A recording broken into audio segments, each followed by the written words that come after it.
ایمان بالیوم الآخر کا مطلب یہ ہے کہ ہم لازمی طور پر لا محالہ اس دن کے یعنی آخری دن قیامت کے دن کے آنے کا یقین رکھیں، اس پر ایمان لائیں، جیسا کہ قرآن میں آتا ہے وَبِالْآخِرَةِ هُمْ يُوقِنُونَ، اور پھر اس کے مطابق اپنے اعمال کو ڈھالیں، کیونکہ عمل ایمان کا حصہ ہے۔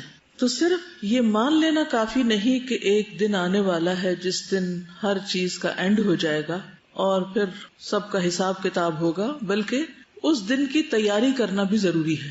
عقیدہ آخرت پر ایمان اسلامی عقائد کا اہم جز ہے۔ قرآن و حدیث میں اکثر اسے عقیدہ توحید کے ساتھ بیان کیا گیا ہے۔ یہ عقیدہ آخرت ایک جامع اصطلاح ہے اور اس میں اخروی زندگی اور اس کے متعلق کئی امور شامل ہیں۔ سب سے پہلے تو یہ کہ انسان مر جاتا ہے اور اس کی برزخی زندگی شروع ہو جاتی ہے۔ دنیا، برزخ اور آخرت یہ تین مختلف عالم ہیں۔ برزخ انسانی زندگی کا وہ مرحلہ ہے جو دنیا اور آخرت کے درمیان ہے۔ عالم برزخ دراصل قبر ہی کی زندگی ہے۔ قبر آخرت کی پہلی منزل ہے۔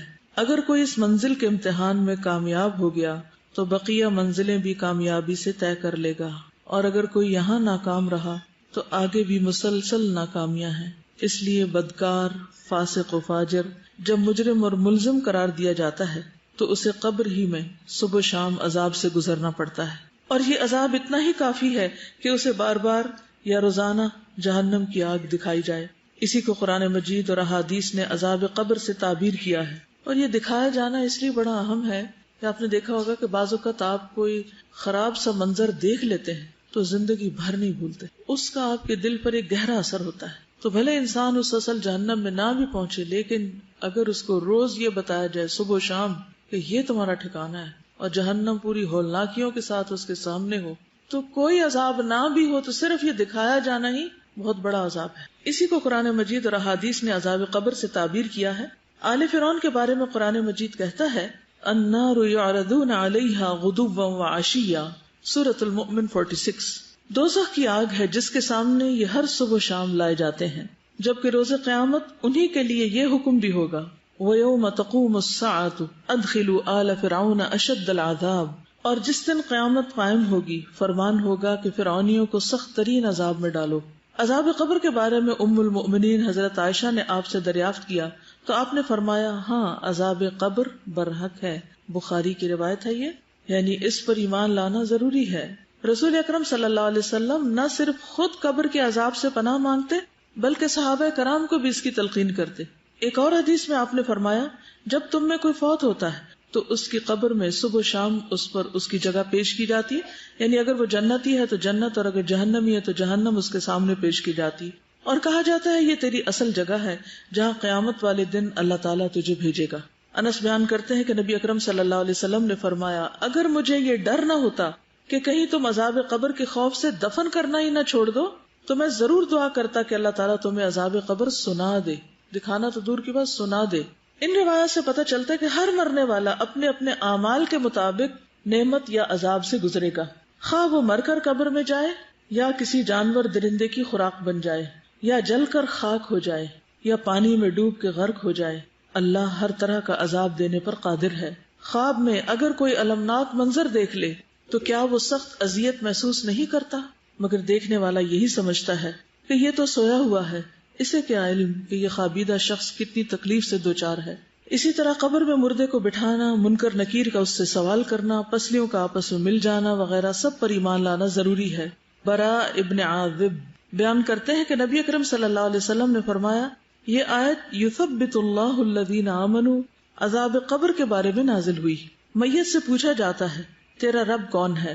وہ کہتا ہے اللہ میرا رب ہے اور محمد صلی اللہ علیہ وسلم میرے نبی ہیں۔ اللہ تعالیٰ کے اس ارشاد سے یہی مراد ہے کہ اللہ قول ثابت کے ذریعے صاحب ایمان کو دنیا کی زندگی اور آخرت میں ثابت رکھتا ہے۔ مسلم کتاب الجنہ۔ قبر کے بارے میں آپ نے کیا سن رکھا ہے؟ آپ کے ذہن میں کیا معلومات ہے اس کے بارے میں؟ کو بتائے گا؟ یعنی جب آپ قبر کا سوچتی ہیں یا سنتی ہیں یا قبر کو دیکھتی ہیں تو پہلی بات کیا آتی ہے آپ کے ذہن میں؟ کہ مجھے بھی اس میں جانا ہی ہے، اور ان کے ذہن میں سب سے پہلے قبر کا اندھیرا آتا ہے، باہر نکلنے کا کوئی راستہ نہیں، آنے والی زندگی کے فیصلے کا دن ہے، تنہائی کہ معلوم نہیں یہ صاحب قبر کس حال میں ہے اور میرا کیا ہوگا. خوف آتا ہے ایک، اور کیا خیال آتا ہے؟ اعمال نامہ بند اور احتساب شروع. سوالوں کا جواب صحیح اسی وقت دے سکتے ہیں اگر ہم نے اس پر عمل کیا ہوگا، یعنی اس کی تیاری کی ہوگی. جدائی، دنیا سے جدائی، یعنی ایسی جگہ جہاں سے بچ کے جا سکتے ہی نہیں. بہت پہلے میں نے کسی کا ایک لیکچر سنا تھا، ایک خاتون تھی، تو انہوں نے ایک قصہ بیان کیا اپنے لیکچر میں کہ ایک شخص سے کسی نے قرضہ لیا اور وہ اس کو واپس نہیں کر رہا تھا. میں نے لے کے قرضہ بھاگ گیا، ڈیفالٹر تھا، تو وہ قبرستان کے دروازے پہ جا کے بیٹھ گیا. وہاں روز جا کے بیٹھ جاتا. کسی نے اس سے پوچھا کہ تم یہاں کیوں بیٹھتے ہو، یہاں کیا کرتے ہو؟ اس نے کہا فلاں شخص میرا قرضہ لے کے بھاگ گیا ہے اور وہ مجھے نہیں مل رہا، اور میرا یقین ہے کہ اسے یہاں تو ضرور آنا ہے، یہاں سے نہیں بھاگ سکتا. تو یہ ایک حقیقت ہے کہ ہم کچھ کر کے کہیں بھی بھاگ جائیں، لوگوں سے چھپ جائیں، کہیں روپوش ہو جائیں، گم ہو جائیں، لیکن وہاں سے گم نہیں ہو سکتے، وہاں تو جانا ہی جانا ہے. ان ھذا لہو الحق الیقین، موت یقینی حق ہے، قبر یقینی حق ہے، وہاں پہنچنا ہی پہنچنا ہے. تو اس لیے عقل مند وہی ہے جو اس کی تیاری کر لے، اس گھر کو بنا لے، اس کو سنوار لے، اس کو سجا لے. اب یہ ہمیں دیکھنا ہے کہ ہم اپنے دنیا کے گھروں کے لیے کتنے فکر مند ہوتے ہیں اور روز کیسی کیسی پلاننگ کرتے ہیں، اور ان کو بڑا کرنے اور ان کو مزید سجانے اور ان کے اندر مزید دنیا بھر کے پتھر کے ٹکڑے لا کے رکھنے کی کیسی کیسی فکر کرتے ہیں. اپنی کمائی کا بہترین حصہ جو ہے وہ صرف خوبصورت ڈیکوریشن پیسوں پہ خرچ کر کے اپنے آس پاس رکھ کے خوش ہوتے رہتے ہیں. لیکن اس قبر کے اندر کے لیے کیا کچھ رکھا ہوا ہے، وہاں کتنے ڈیکوریشن پیس ہیں، اور وہاں کے ڈیکوریشن پیس کیا ہیں، اور وہاں کی خوبصورتی کیا ہے، اس کے بارے میں کتنا سوچتے ہیں. آپ اپنی کاپی پہ، اپنی ڈائری پر ایک لکیر صفحے کے درمیان میں لگا کے اپنے اس گھر اور اس گھر کا موازنہ کر لیں کہ یہاں کیا کیا چیزیں ہیں میرے پاس، میرے بیڈ روم میں کیا کچھ ہے. قبر بھی تو ایک بیڈ روم ہے نا، it's a money bed room. پھر اپنے آپ سے پوچھیں اس بیڈ روم میں کتنے دن رہنا ہے اور وہاں کتنے دن رہنا ہے، یہاں کیا کیا رکھا ہوا ہے. جو جو ہے نا آپ کے بیڈ روم میں اس سارے کی لسٹ بنائیں، اپنے لیے بنائیں، بے شک آپ کسی کو نہ دکھائیں لیکن بنائیں. اور قبر کے لیے کیا کیا چاہیے.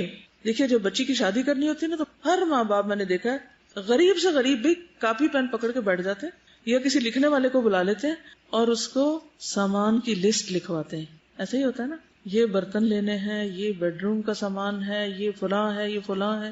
کتنی چیزیں لکھواتے ہیں اور کتنی لکھتے ہیں، اور جو رہ جاتی ہے ساری زندگی اس کے لیے بھاگ دوڑ کرتے رہتے ہیں. پھر جب تھوڑا پرانا ہوتا ہے، آؤٹ آف فیشن ہوتا ہے، پھر اس کو ریپلیس بھی کر لیتے ہیں. یہ سب چیزیں ہو رہی ہوتی ہیں. اس کے برعکس کس نے کاپی پین پکڑ کر یہ لکھا کہ وہاں کیا کیا چاہیے، کون سی چیز نیچے کے لیے چاہیے، کون سی دائیں سائڈ کے لیے، کون سی بائیں کے لیے، کون سی سر کی طرف، کون سی پاؤں کی طرف، کہاں کیا رکھنا میں نے.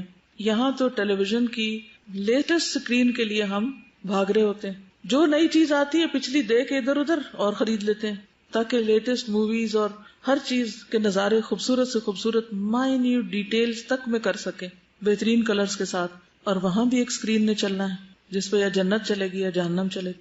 اس پہ کیا کریں گے، وہ کیسی اسکرین ہوگی، اور اس کے پیچھے کون سا کنٹرول روم ہوگا، وہ کون دکھائے گا، اور اس کا دکھایا جانا بھی برحق ہے.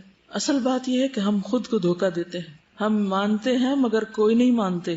ہم کہتے ہیں ہم تیاری کریں لیکن کوئی نہیں کر رہے. جتنا مال اس دنیا کے لیے خرچ کرتے ہیں اس کا کتنا حصہ آخرت کی اس کوٹھڑی کے لیے بھی خرچ کر رہے ہیں. یہاں بجلی نہ ہو تو کس قدر گھبراہٹ اور آلٹرنیٹ طریقے سوچتے ہیں. ایک نہ چلے تو دوسرا، دوسرا نہ ہو تو تیسرا.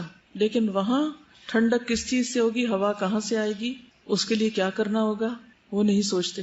یہاں بجلی نہیں تو کینڈلز، وہاں اگر اندھیرا ہو گیا تو کون سی کینڈلز. ان ساری چیزوں کو کمپیئر کر کے دیکھیں. جب آپ اپنے بیڈ روم میں اپنی چیزیں لکھنے لگیں گے نا تو آپ کو اس کے ہر چیز کے پیرالل سوچیں کہ وہاں کیا ہوگا میرے پاس. کیونکہ ہمارا اصل امتحان ہمارے گھروں میں ہوتا ہے، جب ہم اپنے بچوں میں ہوتے ہیں، جب ہم اپنے گھر والوں کے بیچ میں ہوتے ہیں. وہاں کتنا اپنے رب کو یاد کرتے ہیں، اپنے بستر پر کتنا اپنے رب کو یاد کرتے ہیں. پھر صبح کس وقت اٹھتے ہیں، فجر کی نماز کا کیا عالم ہے. کہیں وہ تو نہیں قضا ہو جاتی اس بہانے سے کہ گرمیوں کی راتیں چھوٹی ہیں. اور روز رات کو لیٹ کر ضرور سوچا کریں کہ پتہ نہیں اور کتنے دن اس بیڈ پر ہوں اور کس دن ادھر منتقل کر دی جاؤں گی. جیسے وارڈز میں شفٹ کر دیتے ہیں نا، آپ اب ادھر چلے جائیں، اب ادھر لے جائیں. کیونکہ وہ ایک یقینی حق ہے اور اس پر ایمان ضروری ہے اور اس کی تیاری ضروری ہے. اصل بات ہے کہ تیاری ضروری ہے. ماننے کی سچائی تو تبھی پتہ چلے گی جب کچھ تیاری کریں گے. اور اگر تیاری نہیں کر رہے تو اس کا مطلب ہے کہ وہ ماننا بھی بس زبانی کلامی ماننا، حقیقت میں نہیں مان رہے. ہمیں گاڑی چاہیے ہوتی ہے نا، روز گاڑی میں بیٹھنا ہوتا ہے تو جب گاڑی کا دروازہ کھولتے ہیں، اور آج کل گرمی ہے، دھوپ ہے، اور اس میں اسمیل آنے لگتی ہے اگر کوئی بھی چیز بیچ میں رہ جائے، صفائی نہ ہو، اور حالانکہ تھوڑی دیر بیٹھنا ہوتا ہے، آدھا گھنٹہ، لیکن اس کے لیے کس قدر کنسرنڈ ہوتے ہیں کہ اس کو صاف ہونا چاہیے. اگر سیٹیں خراب ہو گئی تو سیٹیں چینج ہونی چاہیے، کمفرٹیبل نہیں رہی، اسپرے ہونا چاہیے، کتنی تیاریاں کرتے ہیں. لیکن قبر جس میں اس وقت تک رہنا ہے جب تک اللہ تعالیٰ دوبارہ نہ اٹھا دے، اس کے لیے کب سوچتے ہیں؟ نبی صلی اللہ علیہ وسلم نے فرمایا قبر آخرت کی پہلی منزل ہے، اگر وہاں نجات مل گئی تو بعد کے سارے مراحل آسان ہو جائیں گے، اور اگر وہاں نجات نہ ملی تو بعد کے سارے مرحلے دشوار ہیں. اور آپ نے یہ بھی فرمایا اللہ کی قسم میں نے جتنے بھی مناظر دیکھے ہیں قبر کا منظر ان سب سے ہولناک ہے. پہلی بات تو یہ کہ جب مردے کو دفن کیا جاتا ہے تو اس کا جسم جب ڈیکمپوز ہونا شروع ہوتا ہے تو آپ کو پتہ ہے کہ اس کی اسمیل کیسی ہوتی ہے. کبھی کوئی مرے ہوئے چوہے کی یا مرے ہوئے مردار کی کوئی اسمیل دور پار کہیں سڑک سے گزرتے ہوئے گاڑی کے اندر بند شیشوں میں بھی آپ کو آ جائے تو کیسی کیفیت ہو جاتی. یہ جسموں کا حال ہونے والا ہے. ان جسموں کے لیے دنیا میں کیا کچھ کرتے پھر رہے ہیں، کتنے فکر مند ہیں، اور وہاں کیا حال ہونے والا ہے جبکہ کوئی عزیز ترین پیارا بھی پلٹ کے نہ دیکھے گا. ابو لہب کے ساتھ کیا ہوا، اس کے اپنے بچوں نے اس کے ساتھ کیا کیا، کس طرح صرف لکڑیوں کے ساتھ دور سے گڑھا کھدوا کے حبشیوں سے اس کو دھکیل دیا، اس میں نہ غسل نہ کفن نہ کچھ بھی نہیں، اور اس کے ساتھیوں کو قلیب کے کنویں میں پھینک دیا گیا. السلام علیکم. ایک ڈاکیومنٹری میں دیکھ رہی تھی نیٹ جیو پہ کس طرح سے ہیومن ڈکے ہوتا ہے، تو وہ بتا رہے تھے کہ جو سارا بلڈ ہوتا ہے وہ آپ کے جو ہالو اسپیسز ہوتی ہیں وہاں پہ جمع ہو جاتا ہے، آپ کے منہ کے اندر، آپ کے پیٹ کے اندر، اور پھر آہستہ آہستہ وہاں پہ گیسز جمع ہوتی ہیں تو وہ پھٹنا شروع ہو جاتی ہیں. جو قبر سے آوازیں کہتے ہیں نا آتی ہیں، وہ اصل میں یہی ہوتی ہیں جب آپ کے اسٹمک کے اندر گیسز پھٹتی ہیں، آپ کے لنگس کی گیسز پھٹتی ہیں، اور بہت اس طرح سے آپ کی اسکن ڈکے ہونا شروع ہو جاتی ہے. تو یہ اللہ کے رسول صلی اللہ علیہ وسلم قسم کھا کے فرما رہے ہیں کہ اللہ کی قسم میں نے جتنے مناظر دیکھے ہیں قبر کا منظر ان سب سے زیادہ ہولناک ہے. پھر یہ کہ ہر ایک کی قبر ایک بار بھینچی جائے گی. مسند احمد کی روایت ہے نبی صلی اللہ علیہ وسلم نے فرمایا قبر کو ایک مرتبہ بھینچا جاتا ہے، اگر کوئی شخص اس عمل سے بچ سکتا تو وہ سعد بن معاذ ہوتے. obviously جو کافر ہوتا ہے یا منافق ہوتا ہے اس کے ساتھ سختی کا معاملہ ہوتا ہے، لیکن جیسے مومن ہے تو اس کے اوپر بھی ایک دفعہ قبر تنگ ہوتی. کبھی آپ نے دیکھا ہوگا کہ بہت سارے لوگ ہوں تو ایک اسٹیمپیڈ ہوتی ہے جب، تو یا ایک دوسرے کے بیچ میں دب گھٹ جائیں تو کیسی کیفیت ہوتی ہے اس وقت، ایسا لگتا ہے دل باہر آنے لگا ہے. پھر قبر میں اندھیرا. نبی صلی اللہ علیہ وسلم نے فرمایا یہ قبریں اپنے رہنے والوں پر اندھیرے سے بھری ہوتی ہیں اور اللہ ان کو میری نماز کی وجہ سے روشن کر دے گا یا میری دعا کی وجہ سے روشن کر دے گا. بصلاتی علیہم، یعنی آپ جو دعائیں کرتے تھے اپنے صحابہ کے لیے اور جنازہ وغیرہ پڑھتے تھے، اور اسی لیے بعد میں بھی یہ سنت جاری رہی کہ جو بھی کوئی فوت ہو اس پر جنازہ پڑھا جائے اور پیچھے والے اس کے لیے دعا کریں. اب آپ دیکھیے کہ مرنے والے کے لیے عموماً کتنی دعائیں ہوتی، اپنے اپنے سپارے کھول کے بیٹھے ہوتے ہیں، گٹلیاں پھینک رہے ہوتے ہیں، باتیں کر رہے ہیں، ادھر ادھر کے کاروبار ڈسکس ہو رہے ہیں، لیکن اس وقت مردے کے ساتھ کیا ہو رہا ہے اس کی کسی کو بھی فکر نہیں. پھر قبر میں عقل کا لوٹایا جانا. مسند احمدی کی روایت ہے عبداللہ بن عمر کہتے ہیں ایک مرتبہ رسول اللہ صلی اللہ علیہ وسلم نے قبروں میں امتحان لینے والے فرشتوں کا تذکرہ کیا. عمر رضی اللہ عنہ کہنے لگے اے اللہ کے رسول صلی اللہ علیہ وسلم کیا اس وقت ہماری عقلیں لوٹا دی جائیں گی، یعنی ہم سینسز میں ہوں گے، ہمیں پتہ چلے گا کہ یہ کیا ہو رہا ہے؟ آپ نے فرمایا ہاں بالکل آج کی طرح، جیسے آج ہم دیکھتے سنتے سمجھتے اور ہر چیز کو محسوس کرتے ہیں، اسی طرح وہاں بھی عقل لوٹائی جائے گی. اور اس کا لوٹایا جانا یا دوسرے لفظوں میں روح کا لوٹایا جانا اسی مقصد کے لیے. پھر صحابہ کرام جو تھے وہ قبر سے خوف کھاتے تھے، حالانکہ ان کے لیے کیا سرٹیفکیٹ جاری ہو چکا تھا، رضی اللہ عنہم ورضوا عنہ. حضرت عثمان رضی اللہ تعالیٰ عنہ کے بارے میں آتا ہے کہ جب وہ کسی قبر پہ رکتے تو اتنا روتے کہ داڑھی تر ہو جاتی. کسی نے ان سے پوچھا جب آپ جنت اور جہنم کا تذکرہ کرتے ہیں تو تب تو نہیں روتے اور اس سے رو پڑتے ہیں؟ اللہ کے رسول صلی اللہ علیہ وسلم کے صحابی ہیں، آپ کی 2 بیٹیوں کے شوہر ہیں، خلیفہ ثالث ہیں، اور اللہ کی خشیت آپ دیکھیں، ہمیں کیوں نہیں نظر آتی؟ ہم کیوں اتنے سنگ دل ہیں؟ کیا ہم ان سے زیادہ نیک بن چکے؟ انہوں نے کہا رسول اللہ صلی اللہ علیہ وسلم نے فرمایا قبر آخرت کی پہلی منزل ہے، اگر وہاں سے نجات مل گئی تو بعد کے سارے مرحلے آسان ہو جائیں گے. عمرو بن العاص کہتے ہیں جب میرا انتقال ہو جائے تو میرے جنازے کے ساتھ نہ کوئی رونے والی ہو نہ آگ ہو. یہ دور جاہلیت کا طریقہ تھا کہ جنازے پہ یہ 2 چیزیں ساتھ لے کے جاتے تھے، رونے والی عورتیں جو بین کرتی جاتی تھیں اور آگ بھی لے کے جاتے. جب تم مجھے دفن کر دو تو مجھ پر مٹی ڈال دینا، اس کے بعد میری قبر کے ارد گرد اتنی دیر ٹھہرنا جتنی دیر میں اونٹ ذبح کر کے اس کا گوشت تقسیم کیا جاتا ہے، تاکہ تمہارے قرب سے مجھے انس حاصل ہو اور میں دیکھ لوں کہ میں اپنے رب کے فرشتوں کو کیا جواب دیتا ہوں. یہ دراصل ان کی فکر کو ظاہر کرتا ہے کہ انہیں کتنی فکر تھی. حالانکہ باہر والے اندر والے کے لیے کچھ نہیں کر سکتے سوائے دعا کے، لیکن انہیں اتنا یقین تھا کہ حساب بھی ہوگا اور جواب بھی دینا ہوگا. تو مومن جو ہے اس کے لیے قبر کی زندگی حساب کتاب کے بعد جب وہ 3 سوالوں کے جواب ٹھیک دے دیتا ہے تو پھر اچھی ہو جاتی ہے. قرآن مجید میں بھی آتا ہے فَأَمَّا إِن كَانَ مِنَ الْمُقَرَّبِينَ فَرَوْحٌ وَرَيْحَانٌ وَجَنَّةُ نَعِيمٍ وَأَمَّا إِن كَانَ مِنْ أَصْحَابِ الْيَمِينِ فَسَلَامٌ لَكَ مِنْ أَصْحَابِ الْيَمِينِ. اگر وہ مرنے والا مقربین میں سے ہو، اعلیٰ درجات والوں میں سے، تو اس کے لیے راحت، عمدہ رزق اور نعمتوں والی جنت ہوگی. اور اگر وہ دائیں ہاتھ والوں میں سے ہوگا، یعنی عام نیک مسلمان صالحین میں سے، تو اے دائیں ہاتھ والے لوگوں میں شامل ہونے والے یعنی اصحاب الیمین، تجھ پر سلامتی ہو، اس کو سلامتی بھیجی جائے گی. لیکن آبویسلی جو VIP ٹریٹمنٹ پہلے درجے والوں کے ساتھ ہوگا وہ دوسروں کے ساتھ نہیں. دنیا میں آپ دیکھیے کہ ہم ہر موقع پہ کیا چاہتے ہیں کہ ہمارا اچھی طرح استقبال ہو، ہمیں اچھی طرح پوچھا جائے، ہمارے ساتھ بہترین معاملہ کیا جائے. پچھلے دنوں ہم VIP کلچر کی بات کر رہے تھے نا، تو بات یہ ہے کہ دنیا کے لیے تو ہم بہت فکر مند ہوتے ہیں اور بہت مائنڈ بھی کرتے ہیں اگر ہمارا کوئی اس طرح استقبال نہ کرے، لیکن ہم میں سے کتنوں کو فکر ہوئی کہ جنت میں استقبال کیسے ہوگا. پھر سورۃ النحل میں آتا ہے 32 الذین تتوفاہم الملائکۃ طیبین یقولون سلام علیکم سلام علیکم ادخلوا الجنۃ بما کنتم تعملون. وہ پرہیزگار جو پاک سیرت ہوتے ہیں، فرشتے ان کی روح قبض کرنے آتے ہیں تو کہتے ہیں تم پر سلام ہو، جو اچھے عمل تم کرتے رہے اس کے صلے میں جنت میں داخل ہو جاؤ. تو گویا قبر ان کے لیے کیا بن جاتی ہے؟ جنت کے باغوں میں سے ایک باغ، جنت کا ٹکڑا. نبی صلی اللہ علیہ وسلم نے فرمایا بندہ مومن جب دنیا سے رخصتی اور آخرت کے سفر پر جانے کے قریب ہوتا ہے، یعنی اب اس کے آخری دن ہوتے ہیں، آخری وقت ہوتا ہے، تو اس کی طرف آسمان سے روشن چہرے والے فرشتے آتے ہیں، گویا ان کے چہرے سورج کی طرح ہوں. ان کے پاس جنت کا کفن اور جنت کی حنوت ہوتی ہے، یعنی خوشبو.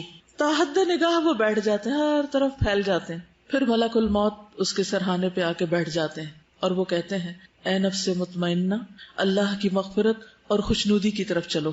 چنانچہ اس کی روح اس طرح بہہ کر نکل جاتی ہے جیسے مشکیزے کے منہ سے پانی کا قطرہ بہہ جاتا ہے. ملک الموت اسے پکڑ لیتے ہیں، جیسے بچہ ڈیلیور ہوتا ہے نا تو فوراً اس کو ڈاکٹر ہاتھ پہ لے لیتے ہیں. تو اسی طرح موت کے وقت بھی جان جب پوری نکلتی ہے تو ایسے ہی جیسے ایک بیبی ڈیلیور ہو کے باہر آ گیا، روح باہر آ جاتی، اور اس کو لینے کے لیے ملک الموت آگے ہاتھ بڑھاتے ہیں اور پھر فوراً آگے فرشتوں کو دے دیتے ہیں جس قسم کا وہ شخص ہوتا ہے. اور دوسرے فرشتے پلک جھپکنے کی مقدار بھی اس کی روح کو ملک الموت کے ہاتھ میں نہیں رہنے دیتے، فوراً اس سے آگے لے لیتے ہیں، بلکہ ان سے لے کر اسے کفن میں لپیٹ کر اس پر لائی ہوئی حنوت مل دیتے ہیں، اور اس کے جسم سے ایسی خوشبو آتی ہے جیسے مسک کا ایک خوشگوار جھونکا جو زمین پر محسوس ہو سکے.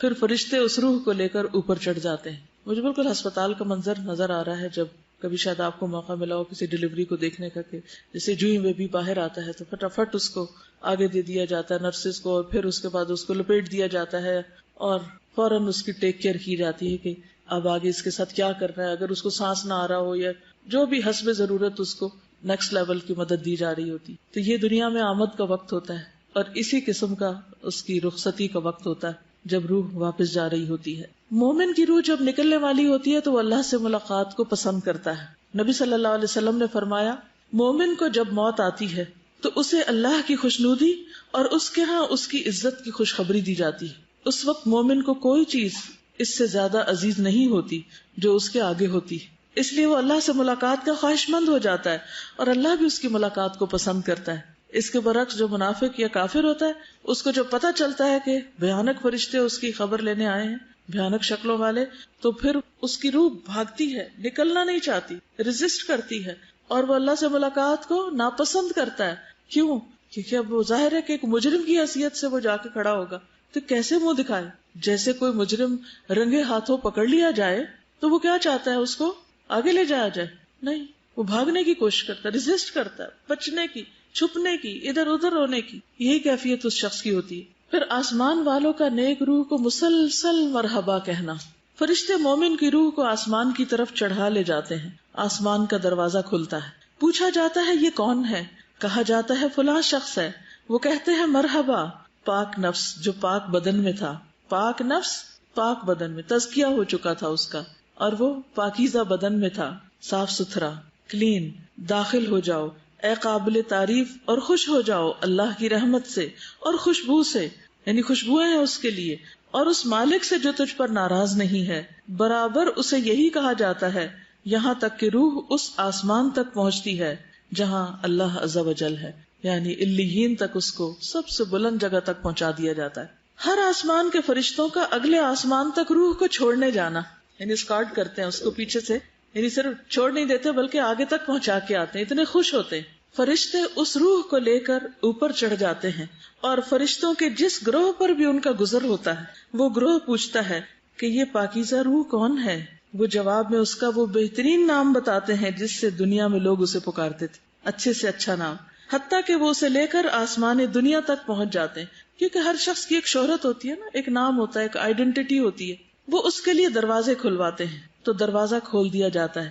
تو ہر آسمان کے مقرب فرشتے اس کے ساتھ ساتھ چلتے ہیں آسمان کی طرف جو اس کے بعد آتا ہے، اور اس طرح اسے 7ویں آسمان تک پہنچا دیا جاتا ہے. یہ ہم سب کی جرنی ہے، یہ ہم سب نے یہ ٹریولنگ کرنی ہے.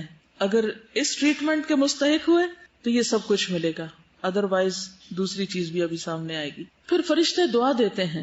ابو ہریرہ رضی اللہ عنہ سے روایت ہے کہ جب کسی مومن کی روح نکلتی ہے تو 2 فرشتے اسے لے کر اوپر چڑھتے ہیں تو آسمان والے کہتے ہیں کہ پاکیزہ روح زمین کی طرف سے آئی ہے، اللہ تعالیٰ تجھ پر اور اس جسم پر جسے تو آباد رکھتی تھی رحمت نازل فرمائے. یعنی تجھ پر بھی اور جس جسم کو تو نے آباد کیا ہوا تھا، یعنی ہم سب کا جو جسم ہے جس میں وہ روح ڈالی ہوئی ہے، تو اس کے لیے بھی رحمت کی دعا کرتے ہیں. پھر روحوں سے ملاقات. فرشتے نیک روح کو اہل ایمان کی ارواح کے پاس لاتے ہیں، یعنی روح جا کر باقی روحوں سے ملاقات کرتی اور وہ اس روح سے خوش ہوتے ہیں اس سے زیادہ جو کہ تم کو کسی بچھڑے ہوئے شخص کی آمد سے ہوتی. یعنی آپ کسی شخص سے محبت کرتے ہوں اور ایک لمبے عرصے کے بعد اس سے مل رہے ہیں، تو وہ نیک روحیں پہلے سے جو وہاں موجود ہوتی جن سے ہم محبت کرتے ہیں تو وہ بھی ہم سے محبت کرتے ہیں، اور پھر ان سے جا کر وہ ملتی ہیں. وہ نیک روحیں اس سے پوچھتی ہیں نئی آنے والی روح سے کہ فلاں کا کیا ہوا، فلاں کا کیا ہوا، فلاں نے کیا کیا، وہ کس حال میں ہے. یعنی پیچھے اپنے رشتہ داروں یا جان پہچان والوں کا حال پوچھتے ہیں. فَيَقُولُونَ دَعُوهُ فَإِنَّهُ كَانَ فِي غَمِّ الدُّنْيَا. پھر وہ ارواح کہتی ہیں تم ابھی ٹھہر جاؤ، اس کو چھوڑ دو، یہ دنیا کے غم میں مبتلا تھا. یعنی یوں ہی آپ سمجھیں کہ جیسے ایک سفر کر کے، طویل سفر کر کے کوئی آتا ہے تو وہ کچھ پیچھے والوں کی یاد میں ہوتا ہے اور کچھ نئی دنیا اس کے لیے نئی ہوتی ہے، تو وہ اس میں اس کو ایک ایڈجسٹمنٹ ٹائم چاہیے ہوتا ہے. بہت اچھی طرح ویلکم کرتے ہیں، اور بعض اوقات آپ نے دیکھا ہوگا نا کہ جب کوئی نیا مہمان آتا ہے یا کوئی خاص مہمان آتا ہے تو ہم آؤٹ آف ایکسائٹمنٹ، محبت اس کے گلے لگنے لگتے ہیں اور وہیں کھڑے کھڑے اس سے ڈھیروں سوال شروع کر دیتے ہیں. ہوتا ہے نا کبھی ایسا، یعنی اس کو سانس نہیں لینے دیتے کہ ہم سب پوچھنے لگتے ہیں. تو یہ انسانی کمزوری ہے، یہ انسانی عادت ہے. تو وہاں بھی جب سب سوال شروع ہو جائیں گے تو پھر کچھ کہیں گے کبھی چھوڑ دو، کیونکہ دنیا سے جدائی کا مرحلہ صرف بعد والوں کے لیے نہیں، جانے والے کے لیے بھی ایک مشکل وقت ہوتا ہے. کیونکہ سپریشن جو ہوتی ہے وہ ایک عجیب چیز ہے، انسان اس سے متاثر ہوئے بغیر نہیں رہتا. کبھی بھی آپ دیکھیں جب آپ ایک جگہ کو چھوڑ کے دوسری جگہ جا رہے ہوتے ہیں، مثلا یہاں آپ پڑھتے ہیں، جب یہاں سے گھر جانے لگتے ہیں یا گھر سے یہاں آنے لگتے ہیں، یا لڑکی اپنے ماں باپ کا گھر چھوڑ کے آگے جانے لگتی ہے، یا پھر وہ اپنا گھر چھوڑ کے واپس کسی دن آنے لگتی ہے، تو جو بھی مرحلے ہوتے ہیں ان سب میں انسان کو ایک وقت لگتا ہے. جب جانے والا جاتا ہے تو اس وقت بھی تو گھر کیسا خالی لگتا ہے نا، وہ کمرہ جس میں وہ رہتا تھا، وہ جگہ جہاں وہ بیٹھتا تھا، وہ کام جو وہ کرتا تھا، وہ ساری چیزیں اس کو ایک طرح سے یاد کر رہی ہوتی. اور جو اس کے عزیز قریب رشتے دار ہوتے ہیں، جو اس کے بالکل کلوز سرکل ہوتا ہے، وہ بھی اس کو مس کر رہے ہوتے ہیں. اب دیکھیے کہ جیسے شادی کا ہی مرحلہ ہے نا، تو کیا بچی کو نئے گھر جانے کی خوشی نہیں ہوتی؟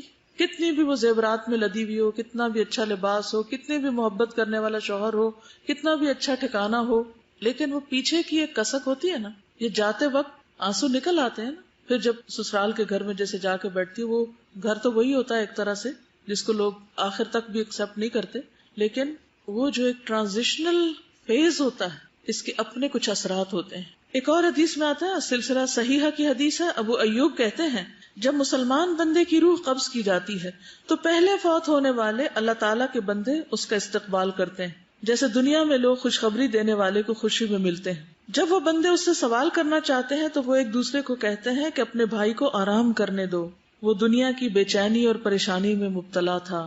کیونکہ کئی دفعہ ایسا بھی ہوتا ہے کہ انسان بیمار ہوتا ہے مرنے سے پہلے، اور ایک لمبی بیماری کاٹ کے فوت ہوتا ہے، یا اس پر کچھ حالات تنگ ہوتے ہیں، تو وہ ابھی یہ جو ایک فیز سے دوسرے فیز میں آیا نا، تو وہ اس کی رعایت کر رہے ہوتے ہیں۔ بالآخر وہ پوچھتے ہیں کہ فلاں کیا کر رہا تھا، اگر کسی کا کوئی بچہ ہے پیچھے، یا ماں باپ ہے، یا کوئی بیوی ہے، یا کوئی اور ہے، کہ وہ کیا کر رہے ہیں۔ فلاں بہن کی سنائیں، اس کی شادی ہو گئی تھی، یہ الفاظ ہیں، ما فعلت فلانۃ هل تزوجت۔ جب وہ کسی ایسے آدمی کے بارے میں سوال کرتے ہیں جو اس سے پہلے مر چکا ہوتا ہے، اور وہ جواب دیتا ہے کہ وہ تو مجھ سے پہلے مر چکا، وہ بہن تو دنیا سے پہلے مر کے جا چکی، وہ تو مجھ سے پہلے آ گئی تھی، تو وہ کہتے ہیں انا للہ و انا الیہ راجعون، وہ یہاں نہیں پہنچی، وہ یہاں نہیں آئی، کیونکہ ہر آنے والے کو ان کو پتا ہوتا ہے کون کون آ گیا۔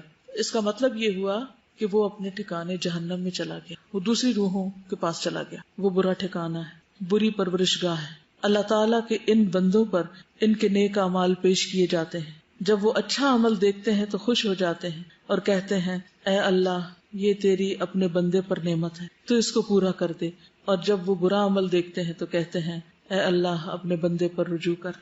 پھر روح کو آسمان سے دوبارہ نیچے لایا جاتا ہے قبر کے حساب کتاب کے لیے۔ اب آپ کہتے ہوں گے کہ چند گھنٹے بعد تو دفنا دیا جاتا ہے، تو اتنی دیر میں واپس کہاں سے آتا ہے؟ نبی صلی اللہ علیہ وسلم کتنی دیر میں واپس آ گئے تھے آسمان سے؟ چند گھنٹوں کی بات تھی۔ مسند احمد کی روایت ہے، جب روح کو ساتویں آسمان تک لے جایا جاتا ہے تو اللہ تعالیٰ فرماتے ہیں میرے بندے کا نامہ اعمال علیین میں لکھ دو اور اسے واپس زمین کی طرف لے جاؤ، کیونکہ میں نے اپنے بندوں کو زمین کی مٹی ہی سے پیدا کیا، اسی میں لوٹاؤں گا اور اسی سے دوبارہ نکالوں گا۔ چنانچہ اس کی روح جسم میں واپس لوٹا دی جاتی۔ اب پھر اٹھا کے اس کو بٹھایا جاتا ہے اور اگلے مرحلے اب آتے ہیں۔ نبی صلی اللہ علیہ وسلم فرمایا کرتے تھے کہ میت جب چارپائی پہ رکھی جاتی اور لوگ اسے کندھوں پر اٹھاتے ہیں، ابھی پہلے تو روح کی بات ہو رہی تھی نا، وہ وہاں گئی، اور اب جسم کی بات ہو رہی، کہ جب اس کو کندھوں پر اٹھاتے ہیں اس وقت اگر وہ مرنے والا نیک ہوتا ہے تو کہتا ہے مجھے جلدی لے چلو۔ نبی صلی اللہ علیہ وسلم نے فرمایا جب آدمی قبر میں رکھا جاتا ہے اور دفن کر کے لوگ اس سے پیٹ موڑ کے رخصت ہوتے ہیں تو وہ ان کے جوتوں کی آواز سنتا ہے، کیونکہ بائی دا ٹائم روح واپس جسم میں آ چکی ہوتی اور وہ سن رہا ہوتا ہے۔ تو قبر میں دفنائے جانے کے بعد وہ باہر کے قدموں کی آواز سن رہا ہوتا ہے۔ پھر قبر کا وسیع اور روشن ہونا۔ ابو ہریرہ سے روایت ہے، رسول اللہ صلی اللہ علیہ وسلم نے فرمایا مومن شخص اپنی قبر میں سبز باغیچے میں ہوتا ہے، اس کو گرینری فیل ہوتی ہے، تو اس کے لیے اس کی قبر کو 70 ہاتھ کشادہ کر دیا جاتا ہے، یعنی اس کو فیل ایسے ہوتا ہے کہ جیسے وہ کھلی جگہ پر ہے، اور اس کے لیے 14ویں کے چاند کی طرح روشنی کر دی جاتی، اچھی سی لائٹ اس کو مل جاتی، ٹھنڈی ٹھنڈی روشنی ہوتی ہے۔ اور رات کے وقت اگر آپ چاند کی روشنی میں سبز اپنے باغ میں نکل کے دیکھیں تو کچھ ایسا ہی منظر محسوس کریں۔ پھر قبر میں نیک اعمال کا مومن کی حفاظت کرنا۔ اب کون آ جاتا ہے؟ وہ جو بیڈ روم کی بات کی تھی نا میں نے سجانے کی، نبی صلی اللہ علیہ وسلم نے فرمایا میت کو جب اس کی قبر میں رکھا جاتا ہے تو وہ ان کے پلٹ جانے کے وقت ان کے جوتوں کی آواز سنتا ہے، سو اگر وہ مومن ہوتا ہے تو نماز اس کے سرہانے ہوتی۔ اب امیجن کرتے جائیں، نماز اس کے سرہانے ہوتی، روزہ اس کی دائیں طرف ہوتا ہے، زکوٰۃ اس کی بائیں طرف ہوتی، دیگر نیک کام صدقہ، نماز، نیکی اور لوگوں سے اچھائی اس کے دونوں پاؤں کے پاس ہوتے ہیں، یعنی نفل نمازیں، نفل صدقات اور لوگوں کی خیر خواہی، امر بالمعروف نہی عن المنکر، اور ان کے ساتھ کسی بھی ان کو کھانا کھلانا، کوئی بھی اچھا کام ان کے ساتھ کرنا، یہ جتنے بھی اچھے اچھے کام ہیں وہ پاؤں کی طرف ہوتے، یعنی فرائض اوپر کی طرف اور وہ پاؤں کی طرف۔ سو اس کے پاس اس کے سرہانے کی طرف سے آیا جاتا ہے، یعنی کوئی بلا آنے لگتی ہے تو نماز کہتی ہے میری طرف سے آنے کا راستہ نہیں، پھر اس کے دائیں طرف سے آیا جاتا ہے تو روزہ کہتا ہے میری طرف سے آنے کا راستہ نہیں، پھر اس کے بائیں طرف سے آیا جاتا ہے تو زکوٰۃ کہتی ہے میری طرف سے آنے کا راستہ نہیں، پھر اس کے دونوں پاؤں کی طرف سے آیا جاتا ہے تو نیک اعمال، صدقہ اور نماز اور نیکی اور لوگوں سے حسن سلوک کہتے ہیں ہماری طرف سے آنے کا راستہ نہیں۔ طبرانی کی روایت میں ہے آدمی کے پاس اس کی قبر میں آیا جاتا ہے، بس جب اس کے سرہانے کی جانب آیا جاتا ہے تو اس کی قرآن مجید کی تلاوت دھکیل دیتی ہے، تو اس سے پتہ چلتا ہے کہ نماز کے علاوہ قرآن کی تلاوت بھی سر کی طرف ہے۔ جب اس کے دونوں ہاتھوں کی طرف یعنی سائڈ سے آیا جاتا ہے تو اس کو صدقہ دھکیل دیتا ہے، جب اس کے پاؤں کی جانب سے آیا جاتا ہے تو اس کا مسجد کی طرف جانا اسے دھکیل دیتا ہے، یعنی پاؤں سے جو نیک کام کیے ہوتے ہیں چل کر، تو اس میں کنٹراڈکشن نہیں، اس میں ایڈیشن ہے، یعنی وہ چیزیں بھی ہیں اور اس پر مزید یہ نیکیاں بھی ہیں. کچھ تو ہوتی ہے نا کہ جیسے ایک دیوار ہوتی ہے، پھر اس کے اوپر اس کا پینٹ اور اس کے خوبصورتی اور ڈیکوریشن، تو اسی طرح کچھ چیزیں تو سالڈ نیکیاں ہیں جیسے فرائض ہیں، پھر اس کے بعد جو نوافل وغیرہ ہیں وہ اس کو اور ڈیکوریٹ کر دیتے ہیں. پھر مومن کا نماز کی فکر کرنا، قبر میں بھی نماز کی فکر کرتا ہے. قبر میں دفن کرنے کے بعد اس سے کہا جاتا ہے کہ بیٹھ جاؤ، سٹ ڈاؤن، سو وہ بیٹھ جاتا ہے. اس کے لیے سورج کی شکل بنا دی جاتی ہے گویا کہ وہ غروب ہونے کے قریب ہے. جیسے میں اسکرین کی بات کی نا، تو اس کو ایسا منظر دکھایا جاتا ہے جیسے سورج ڈوبنے لگا ہو. معلوم نہیں آپ شام کے وقت مغرب سے پہلے جب دعائیں پڑھتے ہیں تو سورج دیکھتے ہیں کہ نہیں باہر نکل کے، یا اللہ کو کتنا یاد کرتے ہیں، لیکن اس وقت اگر آپ سورج دیکھیں تو یہ سوچا کریں کہ قبر میں بھی اسی طرح سورج دکھایا جائے گا ڈوبنے کے قریب قریب. تو اس کو کہا جاتا ہے تمہارا اس شخص کے بارے میں کیا خیال ہے جو تمہاری طرف بھیجا گیا، یعنی سوال جواب شروع ہوتے ہیں. تم اس کے بارے میں کیا کہتے ہو، کیا گواہی دیتے ہو؟ وہ کہتا ہے مجھے چھوڑ دو، میں نماز پڑھ لوں. کیا ہم دنیا میں یہ کرتے ہیں کہ کام چھوڑ کے کہیں ذرا چھوڑ دو مجھے، میں پہلے نماز پڑھ لوں؟ تو بچے تنگ کر رہے ہوں، کوئی اور کام ہو، ہم تو الٹا کیا کرتے ہیں، اچھا ایک کام کر لوں پھر ذرا نماز پڑھیں گے، اور اٹھتے اٹھتے بھی ادھر ہاتھ مار ادھر مار، وہ بھی کر اور آخر وقت کر دیتے ہیں. جبکہ مومن اس سے برعکس ہوتا ہے، وہ کہتا ہے چھوڑو مجھے، پہلے میں نماز پڑھ لوں پھر باقی باتیں بعد میں کریں گے. کیا کسی کے لمبے فون پر آپ نے کبھی کہا کہ ذرا میں نماز پڑھ لوں؟ کسی ملاقاتی کو آپ نے معذرت کی کہ میں ذرا نماز پڑھ لوں پھر آپ سے بات کرتا ہوں؟ ہم اللہ کی خاطر لوگوں کو ناراض نہیں کر سکتے، کیونکہ ہم کہتے ہیں ہائے یہ مائنڈ کر جائیں گے، پتہ نہیں کیا ہو جائے گا، پھر یہ چھوٹ جائیں گے، پھر ہم سے ٹوٹ جائیں گے، پھر یہ چلے جائیں گے. اور جنہوں نے جانا ہوتا ہے وہ تو ویسے ہی چلے جاتے ہیں، وہ ہم سے پوچھ کے تھوڑی جاتے ہیں. وہ کہتے ہیں تم یقیناً ایسا کرو گے، پہلے ہمیں اس بارے میں خبر دو جو ہم تم سے سوال کر رہے ہیں. تمہاری اس شخص کے بارے میں کیا رائے ہے جو تمہاری طرف بھیجا گیا، تم اس کے بارے میں کیا کہتے ہو اور کیا گواہی دیتے ہو؟ فرمایا پس وہ کہتا ہے کہ وہ محمد صلی اللہ علیہ وسلم ہے، میں گواہی دیتا ہوں کہ وہ اللہ کے رسول ہیں اور وہ اللہ کے پاس سے حق لے کر آئے ہیں. اس کو کہا جائے گا تو نے اسی پر زندگی گزار دی، اس پر جو رسول اللہ لائے تھے صلی اللہ علیہ وسلم، اور تو اسی پر فوت ہوا اور اسی پر تجھے اٹھایا جائے گا انشاءاللہ. تو کتنا ضروری ہے کہ اس چیز کے ساتھ زندگی گزاریں جو آپ لائے، اسی پہ موت آئے اور اسی کے ساتھ اٹھیں. یہ پرائرٹی نمبر 1 ہونی چاہیے ہماری، اور باقی چیزیں بھی ساتھ لے کے چلیں، لیکن باقیوں کی خاطر اس کو نہ چھوڑ دیں. پھر یہ کہ مومن کو قبر کے سوال و جواب میں مدد دی جاتی. نبی صلی اللہ علیہ وسلم نے فرمایا جب انسان کو دفن کر کے اس کے ساتھی چلے جاتے ہیں تو ایک فرشتہ جس کے ہاتھ میں گرز ہوتا ہے، گرز کہتے ہیں لوہے کے ہیمر کو، آ کر اسے بٹھا دیتا ہے اور اس سے محمد صلی اللہ علیہ وسلم کے متعلق پوچھتا ہے کہ تم اس آدمی کے متعلق کیا کہتے ہو؟ اگر وہ مومن ہو تو کہہ دیتا ہے کہ میں اس بات کی گواہی دیتا ہوں کہ اللہ کے علاوہ کوئی معبود نہیں، اور یہ کہ محمد صلی اللہ علیہ وسلم اس کے بندے اور رسول ہیں. یہ سن کر فرشتہ کہتا ہے کہ تم نے سچ کہا. پھر اسے جہنم کا ایک دروازہ کھول کر دکھایا جاتا ہے اور اس سے کہا جاتا ہے اگر تم اپنے رب کے ساتھ کفر کرتے تو تمہارا ٹھکانہ یہاں ہوتا، لیکن چونکہ تم اس پر ایمان رکھتے تھے اس لیے تمہارا ٹھکانہ دوسرا ہے. یہ کہہ کر اس کے لیے جنت کا ایک دروازہ کھولا جاتا ہے. اب دوسرا منظر دکھایا جاتا ہے، پھر وہ اٹھ کر جنت میں داخل ہونا چاہتا ہے تو فرشتہ اسے سکون سے رہنے کی تلقین کرتا ہے اور اس کی قبر کشادہ کر دی جاتی ہے. کسی نے پوچھا یا رسول اللہ صلی اللہ علیہ وسلم وہ فرشتہ تو ہاتھ میں گرز لے کر جس کے بھی سامنے کھڑا ہوگا اس وقت گھبراہٹ طاری ہو جائے گی. نبی صلی اللہ علیہ وسلم نے فرمایا اللہ ایمان والوں کو کلمہ توحید پر ثابت قدم رکھتا ہے. یہ اسی آیت کا معنی ہے یثبت اللہ الذین آمنوا بالقول الثابت فی الحیات الدنیا وفی الآخرہ. لیکن یہ دیکھ لیں کہ سوال کرنے والا ہے کتنا سخت. آپ نے دیکھا ہوگا کہ اگر کوئی ٹیچر مہربان ہو اور پیار سے بات کرے، سوال آرام سے کرے تو نالائق سے نالائق اسٹوڈنٹ بھی جواب دے پاتا ہے. لیکن اگر ٹیچر سخت مزاج ہو تو اچھا بھلا ذہین طالب علم بھی گھبرا اٹھتا ہے. اسی لیے صحابہ نے پوچھا کہ وہ لوہے کا ہیمر دیکھ کے تو ہم سب کو ڈر لگے گا، پھر فرمایا اللہ تعالیٰ ثابت قدمی دے گا کیونکہ دنیا میں تم توحید پر تھے. اگر ہم سو کے بھی اٹھتے ہیں یا پھر ہم بہت گہری نیند سوئے ہوں، کوئی ہمیں اچانک سے اٹھا دے تو ہم لوگ بالکل ہوش ہی نہیں ہوتا کہ ہم سے کیا بات پوچھی جا رہی ہے، ہم جواب ہی نہیں دے سوال پاتے شروع اس کو. کر دے، یعنی وہ کوئی اور بات کرنا بھی چاہتے کہ نہیں سوال کا جواب دو. اس کو تھوڑا سا آپ سمجھ سکتے ہیں کہ اگر کسی کا ایسا ایکسپیرینس ہوا ہو کہ رات سوتے وقت کسی کے گھر میں چور داخل ہو گئے بندوقوں کے ساتھ یا کوئی اسلحے کے ساتھ، تو ان کی گھبراہٹ کا کیا عالم ہوگا. اکثر ایسے وہم بھی آ جائے نا، کسی کو خیال بھی آ جائے رات کو سوتے وقت کہ کیا پتا کوئی ایسا نہ داخل ہو جائے تو کیا بنے گا. کبھی خیال آیا آپ کو؟ یعنی چور ایک ایسی چیز ہے یا ڈاکو کہ جس سے ہر ایک کو ڈر لگتا ہے. تو کسی ایسے منظر، کسی ایسے واقعے کو اگر آپ دل میں لا کے اس کیفیت کو محسوس کریں تو شاید سمجھ میں آئے ابھی پچھلے ہفتے ہمارے ساتھ والے گھر میں ڈاکہ پڑا، رات کو 2-2:30 بجے جو تھے وہ آ گئے ان کے یہاں. اور یہ دیکھیے کہ اب جو ہو رہا ہے نا کہ قبر میں کوئی کسی کی ہیلپ نہیں کرے گا. اب ہم بالکل ساتھ ہیں اور ہمیں نہیں پتا، اور میں بستر پہ لیٹے ہوئے فائرنگ کی آواز سن رہی تھی کہ فائرنگ ہو رہی ہے، اور بڑے کلوزلی پتا چل رہا تھا، لیکن یہ نہیں پتا چل رہا تھا کہاں ہو رہی ہے.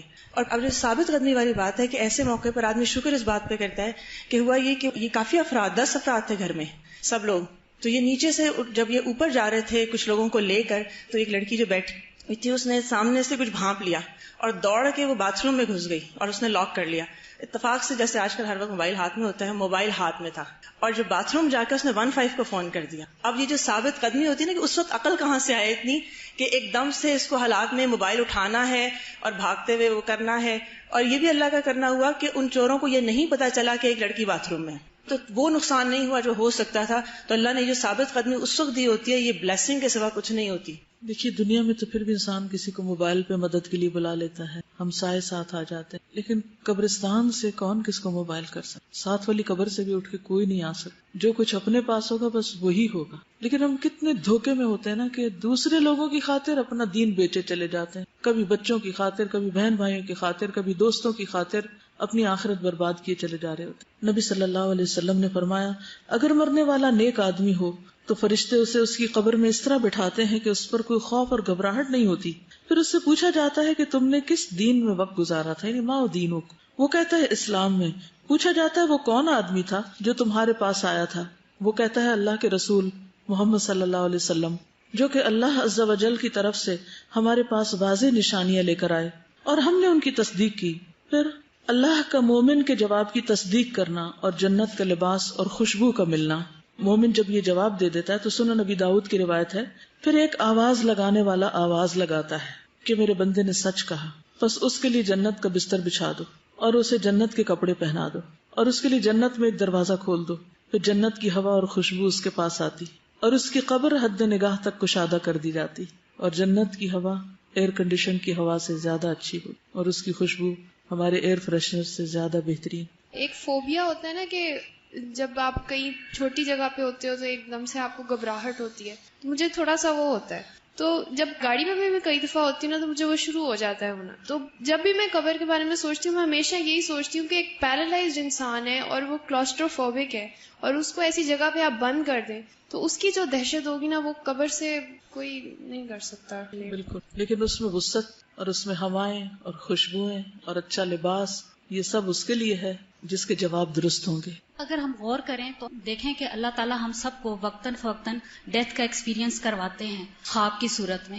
یعنی خواب میں جب ہم کبھی بھیانک خواب دیکھتے ہیں اور پھر اب شکر ادا کرتے ہیں جب ہماری آنکھ کھلتی ہے، تو میں یہ سوچتی ہوں کہ اس وقت تو ہماری آنکھ نہیں کھلے گی، ہم اسی طرح سب کچھ فیل کر رہے ہوں گے جیسے ہم خواب کی صورت میں. بالکل.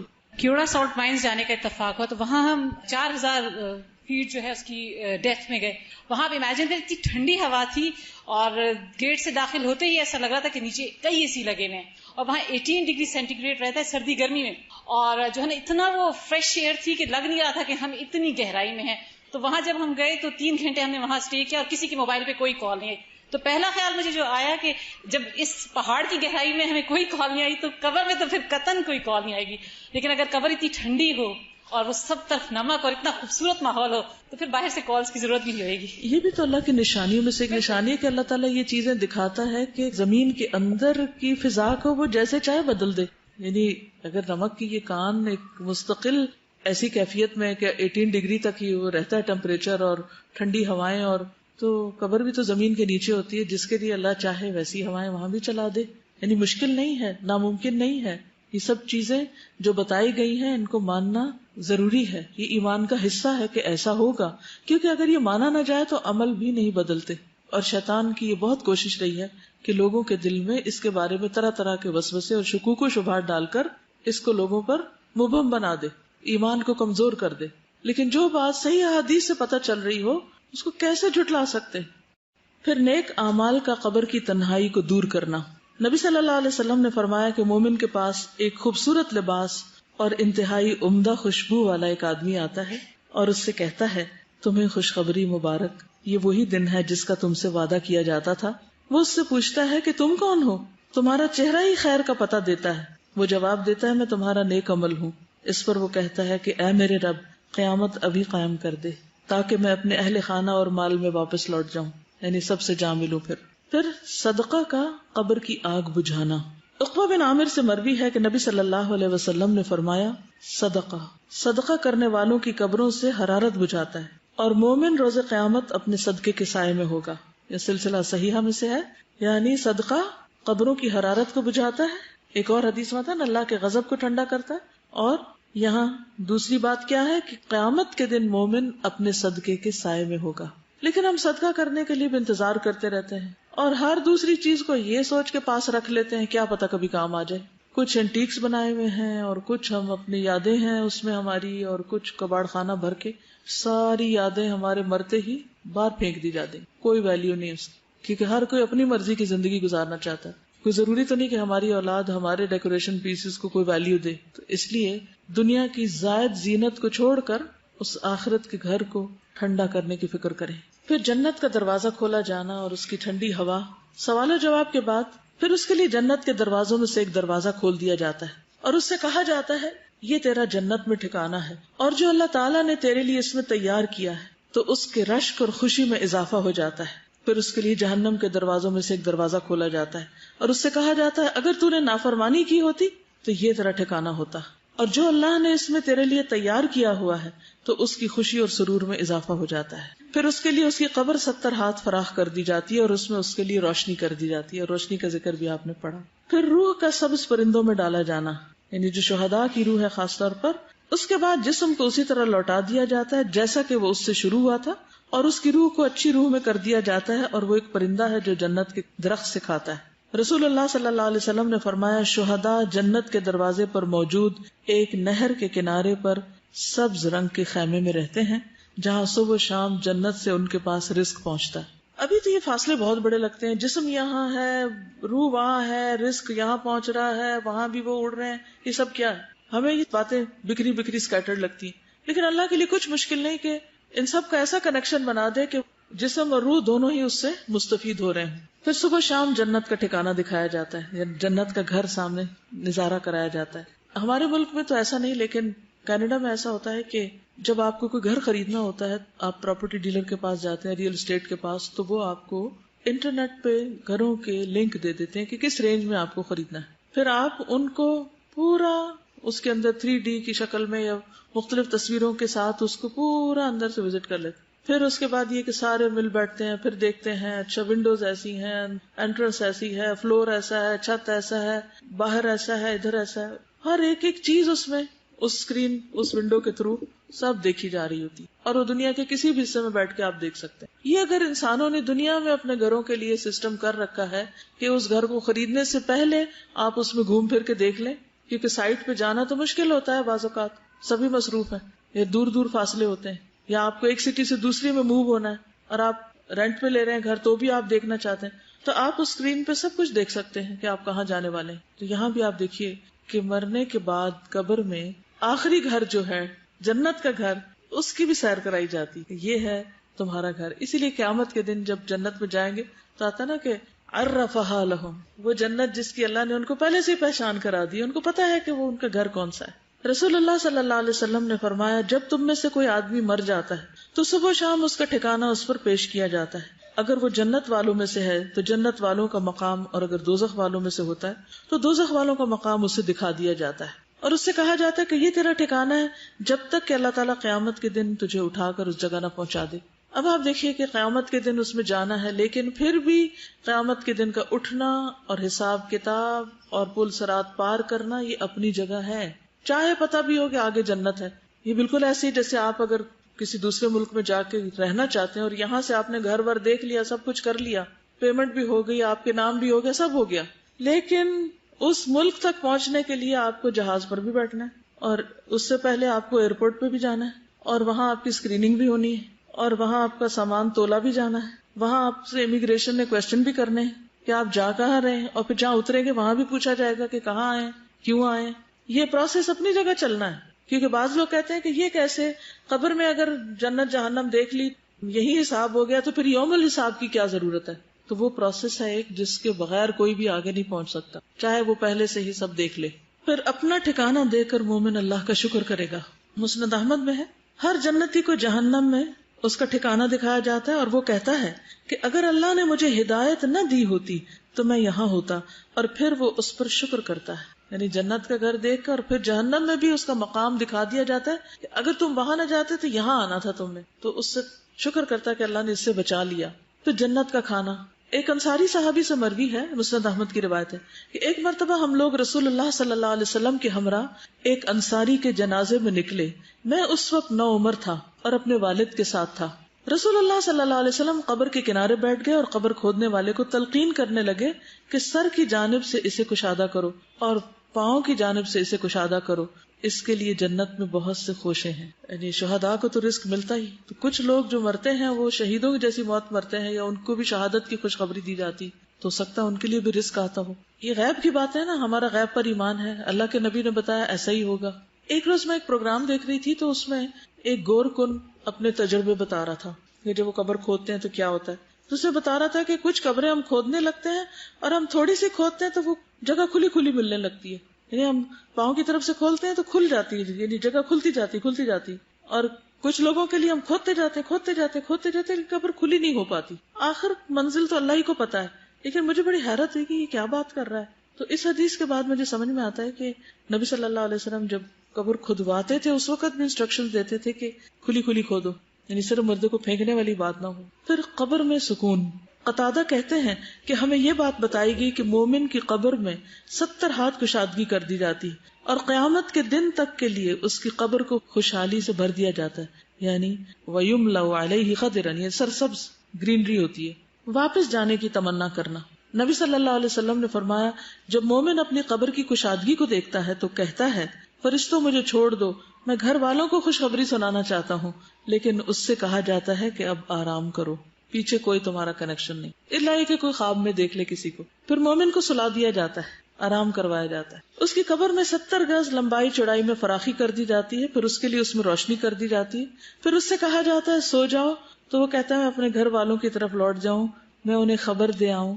تو دونوں کہتے ہیں اس دلہن کی طرح سو جاؤ جسے کوئی نہیں جگاتا مگر وہ جو اس کو سب سے زیادہ پیارا ہوتا ہے، یہاں تک کہ اللہ تعالیٰ اسے اس کی اس خوابگاہ سے اٹھائے گا، یعنی قیامت کے دن. یہ صحیح ترغیب و ترہیب کی روایت ہے. یعنی پھر وہ قبر میں لیٹ جاتا ہے جیسے سو رہا ہو آرام سے، اور وہ سوتے میں جیسے انسان خواب دیکھتا ہے تو وہ سب کچھ نظر آ رہا ہوتا ہے، تو اس کو وہ نظر بھی آ رہے ہوتے ہیں جنت دوزخ، اور وہ ان نظاروں کو انجوائے کر رہا تھا. نہیں وہ ایک اسکرین اس کو دے دی جاتی ہے کہ گھومتے پھرو. اور یعنی آج کی ٹرمز میں سمجھنے کے لیے بات کر دی جاتی ہے، حقیقت اللہ ہی جانتا ہے. یہ مت کہیے کہ کوئی اس کو اس طرح انٹرپریٹ نہ کرے کہ وہاں ٹی وی لگا دیا جاتا ہے. یعنی مانا یہ ہے کہ صرف سمجھنے کے لیے کہ جیسے دنیا میں ہم بعض اوقات بیڈ روم میں آرام سے لیٹے ہوتے ہیں، ٹھنڈا ماحول ہوتا ہے، اور پھر سوچتے ہیں کہ اچھا کچھ دیکھ لیں اور دیکھنا شروع کر دیتے ہیں اور دیکھ دیکھ کے انجوائے کر رہے ہوتے ہیں. تو وہاں بھی جو جنتی ہوگا وہ نظاروں کو دیکھ دیکھ کے خوش ہو رہا ہوگا، اور ویسے وہ آرام کی نیند سو رہا ہوگا، اور قیامت کے دن اس کو آرام سے اٹھا دیا جائے گا. شہداء کی خصوصی مہمان نوازی ہوگی. مسروق سے روایت صحیح مسلم کی ہے کہ ہم نے حضرت عبداللہ سے اس آیت کے بارے میں سوال کیا، جنہیں اللہ کے راستے میں قتل کیا جائے انہیں مردہ گمان نہ کرو بلکہ وہ زندہ ہیں، اپنے رب کے پاس سے رزق دیے جاتے ہیں. ہم آپ دیکھیے کہ شہداء کو بھی قبر میں دفن کیا جاتا ہے اور ان کے بارے میں قرآن بتاتا ہے کہ ان کو رزق دیا جاتا ہے. اب باقی احادیث کو تو آپ کہہ سکتے ہیں جی حدیث ہے، لیکن یہاں تو قرآن بھی یہ کہتا ہے، تو یہ ساری احادیث قرآن کے موافق ہی جا رہی ہیں. تو کیا ہوتا ہے؟ تو وہاں وہ اپنے رب کے پاس رزق دیے جاتے ہیں. تو انہوں نے کہا ہم نے بھی رسول اللہ صلی اللہ علیہ وسلم سے اس کے بارے میں سوال کیا تھا کہ اس آیت کا کیا مطلب ہے. تو آپ نے فرمایا ان کی روحیں سرسبز پرندوں کے جوف یعنی پیٹ میں ہوتی ہیں. ان کے لیے ایسی قندیلیں ہیں یعنی ایسے شینڈلیئرز ہیں جو عرش کے ساتھ لٹکی ہوئی ہیں، اور وہ روحیں جنت میں گھومتی پھرتی رہتی ہیں، جہاں چاہیں انہی قندیلوں میں واپس آ جاتی. ان کا رب ان کی طرف مطلع ہو کر فرماتا ہے توجہ کر کے کیا تمہیں کسی چیز کی خواہش ہے، کچھ چاہیے؟ وہ عرض کرتے ہیں ہم کس چیز کی خواہش کریں، حالانکہ ہم جہاں چاہتے ہیں جنت میں پھرتے ہیں، یعنی ہم جہاں جہاں چاہتے ہیں گھومتے پھرتے ہیں. اللہ تعالیٰ ان سے 3 مرتبہ اس طرح فرماتا ہے. جب وہ دیکھتے ہیں کہ انہیں کوئی چیز مانگے بغیر چھوڑا نہیں جائے گا تو وہ عرض کرتے ہیں رب ہم چاہتے ہیں کہ آپ ہماری روحیں ہمارے جسموں میں ڈال دیں یہاں تک کہ ہم تیرے راستے میں پھر قتل کیے جائیں. یعنی اس موت میں اتنی لذت ہے. جب اللہ دیکھتا ہے کہ انہیں اب کوئی ضرورت نہیں تو انہیں چھوڑ دیا جاتا ہے. لیکن جو شخص مومن نہیں ہوتا اس کی قبر اور زندگی کیسی ہے؟ مرتے وقت اس کو ساتھ ہی موت کے فرشتوں سے ہی سزا ملنے لگتی ہے. وَأَمَّا إِن كَانَ مِنَ الْمُكَذِّبِينَ الضَّالِّينَ اب مکذبین بھی ہیں اور دالین بھی ہیں، یہ دونوں بیک وقت بھی ہو سکتے ہیں اور خالی دالین بھی ہو سکتے ہیں، پتہ ہی نہیں کرنا کیا ہے. فنزل من حمیم وتصلیۃ جحیم، سورۃ الواقعہ 92 سے 94. اگر وہ جھٹلانے والے گمراہوں سے ہوگا تو کھولتا پانی اس کی مہمانی ہوگی اور وہ دوزخ میں دھکیل دیا جائے گا.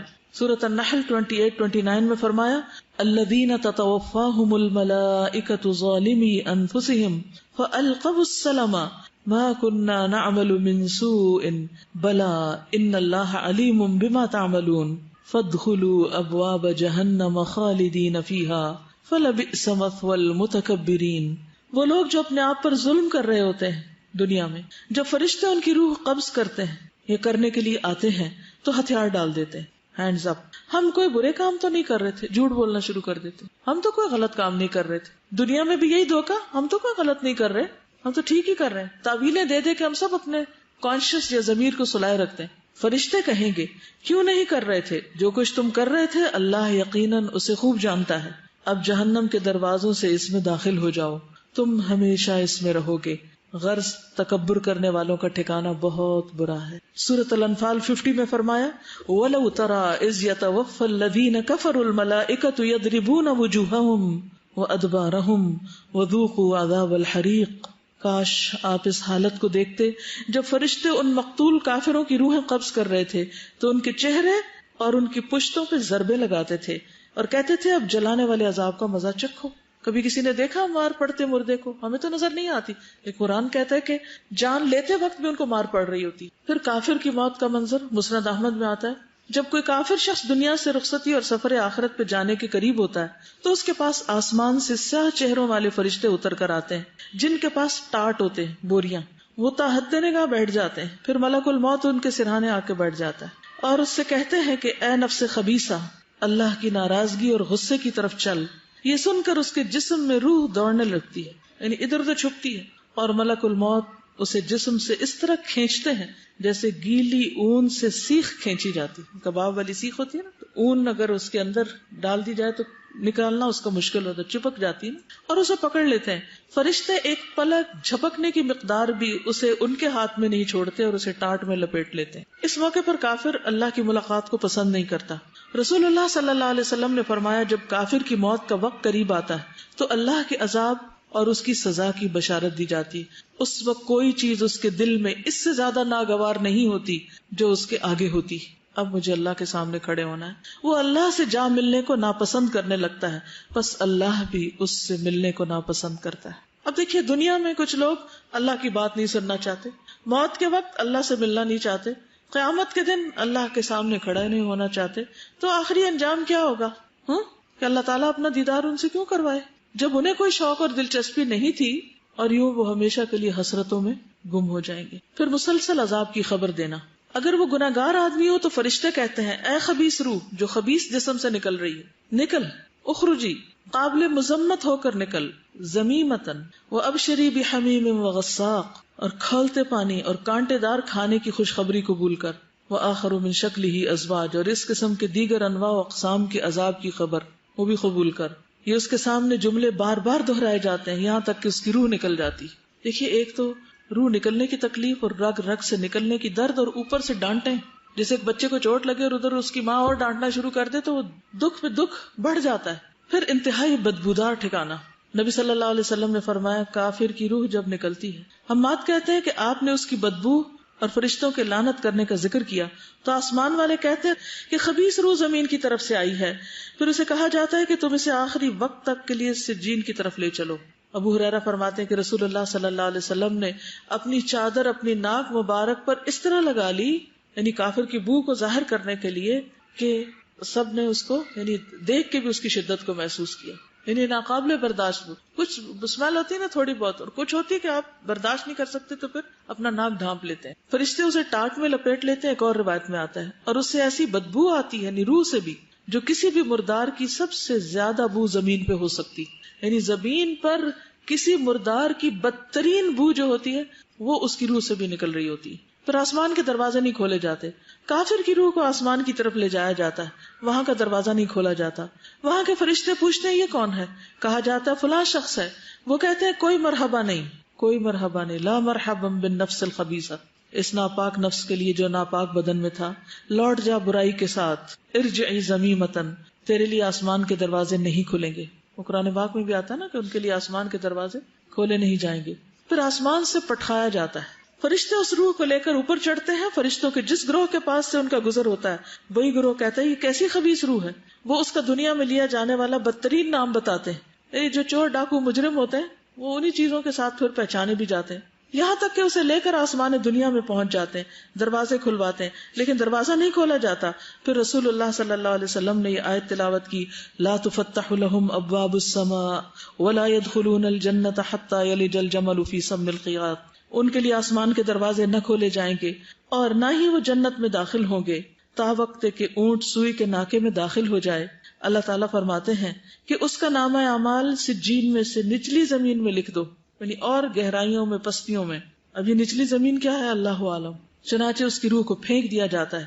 پھر یہ آیت تلاوت فرمائی، وَمَن يُشْرِكْ بِاللَّهِ فَكَأَنَّمَا خَرَّ مِنَ السَّمَاءِ فَتَخْطَفُهُ الطَّيْرُ أَوْ تَهْوِي بِهِ الرِّيحُ فِي مَكَانٍ سَحِيقٍ.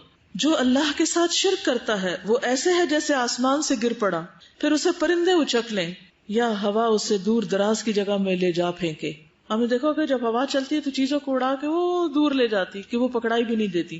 پھر اس کی روح جسم میں لوٹا دی جاتی ہے. پھر وہ تمنا کرتا ہے کہ قبر کی طرف اس کو نہ لے جایا جائے. وہ مرنے والا اگر نیک نہیں ہوتا تو کہتا ہے ہائے بربادی، مجھے کہاں لے کے جا رہے ہو. یہ صحیح بخاری کی روایت، مجھے کہاں لے کے جا رہے ہو. اس کی آواز انسان کے علاوہ اللہ کی ہر مخلوق سنتی ہے. اگر انسان سن پائے تو بے ہوش ہو جائیں، برداشت نہ کر سکے. پھر قبر میں سوال و جواب کے وقت خوف کی حالت میں اٹھنا. جب فرشتے آتے ہیں تو اسے کہتے ہیں بیٹھ جاؤ. وہ مروب اور خوف زدہ حالت میں بیٹھ جاتا ہے. کہا جاتا ہے تو اس شخص کے متعلق کیا کہتا ہے جو تم میں موجود تھا؟ تو اس پہ کیا گواہی دیتا ہے؟ کہتا ہے وہ کون سا آدمی، وہ اس کے نام سے بھی واقف نہیں. اس سے کہا جاتا ہے کہ محمد صلی اللہ علیہ وسلم. وہ کہتا ہے میں نہیں جانتا، لوگوں کو بات کرتے سنتا تھا، جیسے لوگ کہتے تھے میں بھی کہہ دیتا تھا، یعنی سنی سنائی خبریں بس تھی میرا علم. چنانچہ اس کو کہا جاتا ہے تو نے اسی پہ زندگی گزاری، اسی پہ فوت ہوا، اور اللہ نے چاہا تو اسی پہ اٹھایا جائے گا. رہا کافر یا منافق، دوسری روایت میں آتا ہے، بخاری کی روایت ہے، اس کا جواب یہ ہوتا ہے مجھے نہیں معلوم، لا ادری لا ادری. میں نے لوگوں کو ایک بات کہتے سنا تھا، وہی میں بھی کہتا رہا. پھر اس سے کہا جاتا ہے کہ نہ تو نے کچھ سمجھا اور نہ پیروی کی. اس کے بعد اسے لوہے کے ہتھوڑے سے بڑے زور سے مارا جاتا. وہ اتنا بھیانک طریقے سے چیختا ہے، ایسی چیخیں ہوتی. کبھی آپ نے تکلیف میں کسی شخص کی چیخیں سنی ہے جو پین کی وجہ سے چیخ رہا ہو کسی ہاسپٹل میں یا کسی جگہ پر؟ تو وہ بھی سب سے بدترین قسم کی چیخیں چیخ رہا ہوتا ہے کہ انسان اور جن کے سوائے ارد گرد کی ساری مخلوق سنتی. پھر آسمان سے ایک منادی آواز لگاتا ہے، اس نے جھوٹ بولا، اس کے لیے آگ کا بستر لگا دو، آگ کا لباس پہنا دو. پھر جہنم کا دروازہ کھولا جاتا ہے، قبر تنگ کر دی جاتی. سنن نبی داؤد میں آتا ہے کہ پھر کہا جاتا ہے کہ جہنم کا دروازہ اس کی قبر میں کھول دو. جہنم کی گرمی اور لو اس کے پاس آتی. آج کل آپ دیکھیں کہ اگر آپ ٹھنڈے کمرے سے باہر نکلے تو لٹرلی ایسے منہ پہ تھپیڑے پڑ رہے ہوتے ہیں نا گرمی کے. گھر سے نکلے باہر تو وہاں وہ گرمی کیا گرمی ہوگی. کبھی ابلتی ہنڈیا کا سیک آپ کو یاد ہو تو. اور اس کی قبر اس قدر تنگ کر دی جاتی ہے کہ اس کی پسلیاں ایک دوسرے میں پیوست ہو جاتی.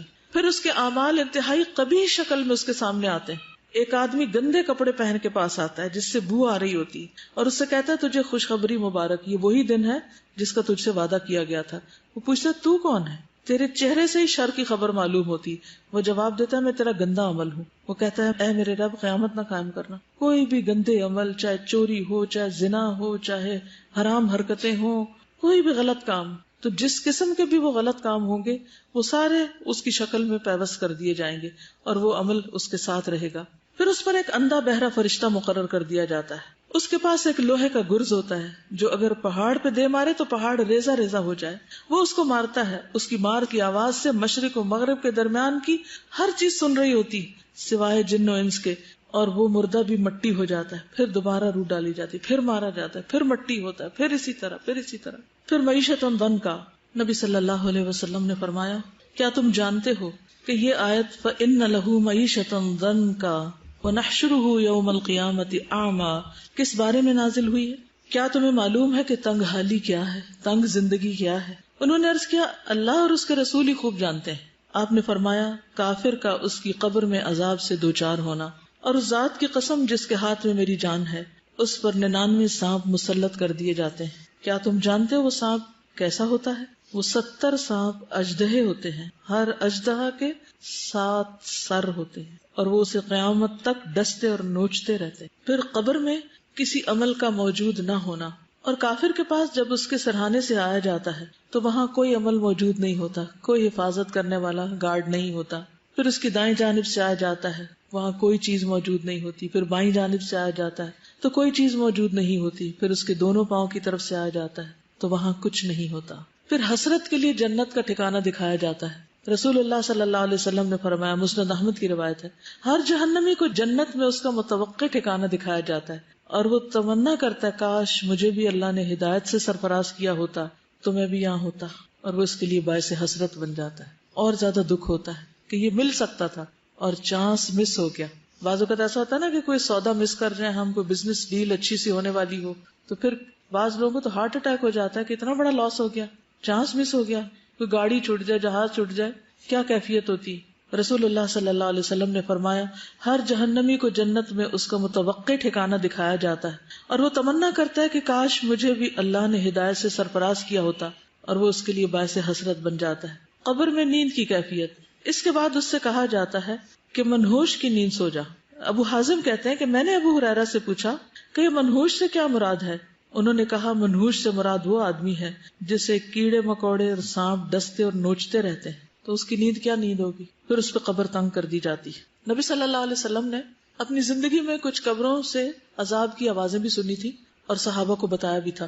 یہ جو کچھ میں نے سنایا ہے یہ اس لیے ہے تاکہ ہم اپنے ایمان کو نمبر 1 درست کریں، اس کو یقینی چیز سمجھیں، اور پھر اس کے لیے تیاری بھی کریں، اور ان معلومات کو اپنے بچوں اور اپنے آس پاس کے لوگوں سے شیئر کریں تاکہ وہ بھی اس یقینی جگہ کے لیے تیاری کریں، کیونکہ یہ ایسی جگہ جس میں کوئی شک ہے ہی نہیں کہ وہاں نہیں جانا۔ کہیں بھی جانے میں پروگرام تبدیل ہو سکتا ہے، وہاں کا پروگرام تو یقینی سیٹ کنفرمڈ ہے، جگہ بھی لکھی ہوئی کہ کہاں جانا ہے آپ نے۔ تو نبی صلی اللہ علیہ وسلم نے اپنی زندگی میں بھی عذاب قبر سنا تھا۔ ابو ایوب سے روایت ہے کہ رسول اللہ صلی اللہ علیہ وسلم سورج غروب ہونے کے بعد باہر نکلے تو آپ نے کچھ آواز سنی۔ آپ نے فرمایا، یہودیوں کو ان کی قبروں میں عذاب ہو رہا ہے۔ انس نے بیان کیا، ایک اور روایت ہے صحیح بخاری کی، انس بیان کرتے ہیں کہ ایک شخص پہلے عیسائی تھا، پھر وہ اسلام میں داخل ہو گیا، اس نے سورۃ البقرہ اور آل عمران پڑھ لی تھی، اور وہ نبی صلی اللہ علیہ وسلم کا کاتب بن گیا، لکھنے والا۔ پھر وہ شخص مرتد ہو کر عیسائی ہو گیا، کہنے لگا، محمد کے لیے جو کچھ میں نے لکھ دیا ہے اس کے سوا اور کچھ بھی معلوم نہیں مجھے۔ پھر اللہ کے حکم سے اس کی موت واقع ہو گئی، اس کے آدمیوں نے اسے دفن کر دیا۔ جب صبح ہوئی تو انہوں نے دیکھا کہ اس کی لاش قبر سے نکل کر زمین کے اوپر پڑی۔ عیسائیوں نے کہا کہ یہ محمد صلی اللہ علیہ وسلم اور اس کے ساتھیوں کا کام ہے، چونکہ ان کا دین اس نے چھوڑ دیا تھا اس لیے انہوں نے اس کی قبر کھودی اور لاش کو باہر پھینک دیا۔ چنانچہ انہوں نے دوسری قبر کھودی جو بہت زیادہ گہری تھی، لیکن جب صبح ہوئی تو لاش پھر باہر تھی۔ اس مرتبہ بھی انہوں نے یہی کہا کہ یہ آپ کے ساتھیوں کا کام ہے، چونکہ ان کا دین اس نے چھوڑا اس لیے اس کی قبر کھود کر انہوں نے لاش باہر پھینک دی۔ تو انہوں نے پھر ایک بار قبر کھودی اور جتنی گہرائی ان کے بس میں تھی اتنا گہرا کھود کے اسے اندر ڈالا، لیکن صبح ہوئی تو لاش پھر باہر تھی۔ اب انہیں یقین آیا کہ یہ کسی انسان کا کام نہیں، اور پھر انہوں نے اسے یوں ہی زمین پہ چھوڑ دیا، اس میں کہ کتے بلیاں کھا جاتے ہیں جو بھی کوئی۔ تو یہ دنیا میں بھی کبھی کبھی اللہ تعالیٰ ایسے منظر دکھا دیتے ہیں کہ جس سے انسان کے یقین میں پھر اضافہ ہو جاتا ہے کہ قبر بھی ایک بہت اہم مرحلہ ہے۔ پھر ایک اور موقع پر نبی صلی اللہ علیہ وسلم کا گزر 2 قبروں پر ہوا۔ آپ نے فرمایا ان دونوں قبروں پر عذاب ہو رہا ہے، اور یہ کسی بڑی بات میں نہیں، ان میں سے ایک تو چغل خوری کرتا تھا اور دوسرا پیشاب سے بچنے کے لیے احتیاط نہیں کرتا تھا۔ چغل خوری کیا ہوتی ہے کہ ایک جگہ کی خبریں دوسری جگہ پہنچانا اور لوگوں کو لڑانا، مخبریاں کر کے ادھر کی باتیں سن ادھر کی سن اور پھر آگے دوسروں تک اس کو پہنچا کے کام خراب کرنا۔ اور دوسرا نجاست کا فکر نہیں کرتا تھا، یعنی پیشاب کی چھینٹیں اگر ظاہر جسم پہ پڑے، کپڑوں پہ، نہ وضو نہ نماز، کیا حاصل۔ یہ بھی صحیح بخاری کی روایت تھی، یاد رکھیے۔ اب کئی لوگ کہتے ہیں نا قبر میں کہاں سے عذاب ہوتا ہے، تو اللہ کے رسول صلی اللہ علیہ وسلم خود بتا رہے ہیں اور صحیح ترین روایت ہے، شک کی تو گنجائش ہی کوئی نہیں۔ ایک اور روایت میں آتا ہے، عبداللہ بن مسعود سے روایت ہے کہ رسول اللہ صلی اللہ علیہ وسلم نے فرمایا، اللہ کے ایک بندے کے بارے میں حکم دیا گیا، اور یہ سلسلہ صحیحہ کی روایت ہے، اسے قبر میں 100 کوڑے لگائے جائیں، وہ تخفیف کا سوال کرتا اور دعا کرتا یہاں تک کہ ایک کوڑا باقی رہ گیا۔ جب یہ کوڑا اسے لگایا گیا تو اس کی قبر آگ سے بھر گئی۔ جب اس سزا کا اثر زائل ہوا اور اسے افاقہ ہوا تو اس نے فرشتوں سے پوچھا کہ کس بنا پہ مجھے کوڑے مار رہے؟ انہوں نے کہا، تم نے ایک نماز بغیر وضو کے پڑھی تھی اور تم ایک مظلوم کے پاس سے گزرے تھے اور اس کی مدد نہیں کی تھی۔ یعنی بعض اوقات ایسا ہوتا ہے نا کہ کوئی شخص کسی مصیبت میں ہوتا ہے، کوئی مشکل میں ہوتا ہے، تو ہم کہتے ہیں کہ کوئی اور دیکھ لے، حالانکہ ہم اس وقت اس کی ضرورت پوری کر سکتے ہیں. عذاب قبر سے کچھ لوگ محفوظ بھی رہیں گے، اور ان میں سے نمبر 1 شہید ہیں. شہید رسول اللہ صلی اللہ علیہ وسلم نے فرمایا اللہ تعالیٰ کے ہاں شہید کے لیے 6 خصلتیں. نمبر 1 اس کے خون کا پہلا قطرہ گرتے ہی اسے معاف کر دیا جاتا ہے. نمبر 2 جنت میں اس کا ٹھکانہ دکھایا جاتا ہے. نمبر 3 اسے ایمان کا حلہ پہنایا جاتا ہے. نمبر 4 اسے حور عین سے نکاح کیا جاتا ہے. نمبر 5 اسے عذاب قبر سے محفوظ کر دیا جاتا ہے. نمبر 6 اسے فزع اکبر بڑی گھبراہٹ سے محفوظ کر دیا جاتا ہے اور اس کے سر پر وقار کا تاج رکھا جاتا ہے جس کا ایک یاقوت دنیا و مافیہ سے بہتر ہوگا. پھر سورۃ الملک پڑھنا. نبی صلی اللہ علیہ وسلم نے فرمایا سورۃ تبارک قبر کے عذاب سے روکنے والی ہے. اگر زبانی یاد کر لیں تو زیادہ ہی اچھا ہے. پڑھتے پڑھتے اگر سو بھی جائیں تو کوئی نہیں، اللہ تعالیٰ قبول کرے گا. پھر پیٹ کے مرض سے فوت ہونے والا، جو شخص پیٹ کے مرض میں مبتلا ہو اسے قبر کا عذاب نہیں ہوگا، ان شہادت کی موت ہوتی ہے. نبی صلی اللہ علیہ وسلم نے فرمایا جو شخص اللہ کے راستے میں سرحدوں کی حفاظت کرتے ہوئے فوت ہو جائے اللہ اس کا اجر جاری رکھتا ہے یہاں تک کہ دوبارہ جی اٹھے اور وہ قبر کے عذاب سے محفوظ رہے گا. کتنی بڑی جزا ہے. پھر اسی طرح جو مسلمان جمعہ کے دن یا رات میں فوت ہو جائے اللہ اسے قبر کی آزمائش سے بچا لیتا ہے. لیکن ہم میں سے کس کو پتا کہ کب موت آنی. بہرحال انسان دعا تو کر سکتا ہے اچھے خاتمے کی. میں یہ سوچ رہی تھی کہ قرآن میں اللہ تعالیٰ نے جو بار بار اللہ پر ایمان کے بعد اسٹریٹ اوے آخرت کی بات کیوں کی ہے، مجھے اس سے یہ ریزن سمجھ میں آ رہا ہے کہ ہمارے لیے سب سے زیادہ امپورٹنٹ اللہ ہے اور پھر وہ آخرت کا وہ ٹھکانہ ہے، اور اس کے درمیان میں جتنی بھی اور چیزیں آتی ہیں وہ ایک طرف تو ہمارے لیے ایک ذریعہ ہے کیونکہ ظاہر ہم انہی سے ہی وہ ٹھکانہ کمائیں، لیکن اکثر یہ ہوتا ہے کہ بجائے یہ کہ ہمیں وہ اچھے ٹھکانے تک پہنچائیں ہم ان میں ڈسٹریکٹ ہو کے اپنے اصل کو بھول جاتے ہیں. تو بہت زیادہ جو مجھے فیل ہو رہا ہے وہ آج کے لیسن کا یہ ہو رہا ہے کہ ہمیں یہ دیکھنا پڑے گا کہ کیا ہم باقی سارے حقوق ادا کرتے ہوئے کہیں اپنے جو ہمارے سب سے بڑے جو فرائض ہیں اللہ کے لیے جو ہیں وہی نہ ہم پیچھے کر دیں. اور اگر ہم نے مطلب حقوق العباد کے ہی بعض اوقات اس دھوکے میں ہم آ جاتے ہیں، حالانکہ یہ اللہ کی طرف سے ہی ہم پہ فرض کیے گئے نا. ہم یہ بھول جاتے ہیں کہ یہ حقوق العباد کوئی لوگوں نے نہیں ہم پہ فرض کیے، یہ اللہ نے فرض کیے. اور اگر کوئی بھی شخص یا کوئی بھی چیز ہمارے راستے میں آ رہی ہے تو میرے سوچنا چاہیے. کئی دفعہ میں حالانکہ یہ جملہ پہلے ریپیٹ کر چکی ہوں لیکن مجھے ایسا ابھی لگ رہا ہے اسے میں بھول گئی تھی کہ کیا یہ چیز قبر میں میرے ساتھ آئے گی. ان سے یہ پوچھ لینا چاہیے کہ آپ آئیں گے میرے ساتھ میری قبر میں، اگر نہیں پھر let me prepare for my own قبر. بٹ دین پھر دوسری ایکسٹریم پہ ہم نکل جاتے ہیں کہ لوگ وظیفے کر رہے ہوتے ہیں، پاس بچہ رو رہا ہے اس کو اٹھاتے نہیں کہ ہمارا تو وظیفہ خراب ہو جائے گا اور ہم نے تو اتنے لاکھ دفعہ یہ والی آیت پڑھنی ہے، وہ ایک چیز آ جاتی ہے. So we have to strike the right balance between the two. اسی لیے نا خیر الہدی ہدی محمد صلی اللہ علیہ وسلم کہ بہترین طریقہ نبی صلی اللہ علیہ وسلم کا طریقہ ہے. انہوں نے خاندانی زندگی کو بھی نبھایا، اللہ کے راستے میں جنگیں بھی لڑی اور باقی بھی زندگی کے کام کیے. تو ان سب چیزوں میں بیلنس رکھنا بہت ضروری ہے، اور اس کے لیے جتنا زیادہ آپ اپنے آپ کو آرگنائز کر سکیں، جتنی زیادہ آپ مختلف چیزوں کی پلاننگ کر سکیں، یعنی ہر روز ایک باشعور انسان کی طرح آنکھیں کھول کے جئیں، حالات کے دھارے پہ خود کو بے بس چھوڑ نہ دیں کہ جیسے لوگ آپ سے چاہیں یا جو کچھ ہو رہا ہے بس ٹھیک ہے اب زندگی گزارنی ہے، وقت پورا کرنا ہے، بس یہ وقت کاٹ کے چلے جانا ہے، ہم اتنی اسٹرگل نہیں کر سکتے. اصل میں تو دیکھا یہ جائے گا وَأَنَّ سَعْيَهُ سَوْفَ يُرَىٰ کہ کتنی کوشش میں لگے رہتا ہوں. تو ہم سب کو سنجیدگی کی ضرورت ہے.